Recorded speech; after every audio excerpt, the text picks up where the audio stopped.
अस्सलाम वालेकुम, welcome to my YouTube channel. आज हम लोग कॉस्ट अकाउंटिंग चैप्टर नंबर 2 का एक्सरसाइज नंबर 10 सॉल्व करेंगे। एक्सरसाइज नंबर 10 में हमारे पास जो रिक्वायरमेंट है वो क्या कह रहे हैं, हमें कह रहे हैं कि rate of return on capital employed, ये हमारे पास हम लोगों ने इसको फाइंड करना है। ठीक है, हमारे पास ये एक बहुत ही शॉर्ट क्वेश्चन है, लेकिन ये हमारे पास बहुत यूजफुल एंड इम्पॉर्टेंट क्वेश्चन है। तो हमारे पास देखें ड्यूरिंग द पास्ट ईयर, ठीक है, हमारे पास जो कंपनी थी उसकी नेट इनकम थी हमारे पास $40,000 की। ठीक है, वो सेल जो थी वो हमारे पास थी $200,000 की, और हमारे पास जो टोटल कैपिटल एम्प्लॉयड था वो हमारे पास था 400।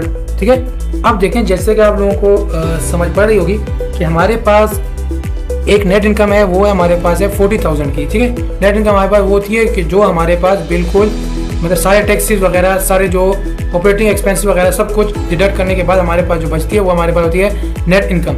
नेट इनकम हमारे पास 40,000 है और सेल हमारे पास जो है वो है 200,000 की। $200,000 की जो हमारे पास सेल थी उसमें हमारे पास 40% नेट इनकम थी हमारी, जिससे हमने सारे एक्सपेंसेस वगैरह माइनस कर लिए, तो हमारे पास नेट इनकम आ गई।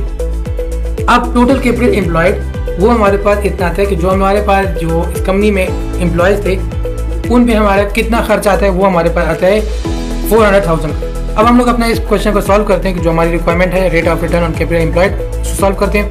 हमारे पास ये एक इंतहाई शॉर्ट सा क्वेश्चन है, लेकिन बहुत इंफॉर्मेटिव क्वेश्चन है।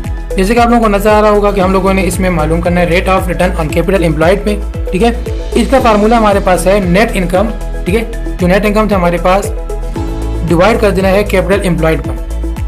हमारे पास शो ये करना है कि जो हमारे पास कैपिटल एम्प्लॉयड मतलब जो हमारे पास एम्प्लॉय हमारे काम कर रहे हैं, ठीक है, उनका हमारे जितना कैपिटल मतलब जितना खर्चा होता है वो हमारे नेट इनकम के कितने परसेंट में आते हैं। ठीक है ना, मल्टीप्लाई बाय 100 कर लिया। हमारे पास नेट इनकम थी 40,000 की, और हमारे पास जो कैपिटल एम्प्लॉयड था वो था हमारे पास 400,000 की। तो हम लोगों ने जब इसको डिवाइड कर लिया तो हमारे पास आ जाता है 0.1। ठीक है, मल्टीप्लाई बाय 100 करके 10%, मतलब हमें ये शो कर रहा है, ठीक है, कि हमारे मतलब हर $10 का जो कैपिटल एम्प्लॉयड मतलब एम्प्लॉयड पे जो खर्चा होता है कैपिटल है, ठीक है, वो हमारे 10% है नेट इनकम का। मतलब हमारे अगर $10 जो है वो कैपिटल एम्प्लॉयड हमारे पास कंज्यूम होगा, ठीक है, तो हमारे पास उससे $1 की नेट इनकम जनरेट होगी। समझ आई? मैं एक दफ़ा दोबारा बताता हूँ। हमारे पास $10 अगर हमारे पास कैपिटल एम्प्लॉयड यूज होगा, ठीक है, तो उससे हमारे पास $1 के जो है वो हमारे पास नेट इनकम जनरेट होगी। मतलब क्या हुआ कि हमारे पास ये 10% है, मतलब जो कैपिटल एम्प्लॉयड है वो नेट इनकम के 10% है।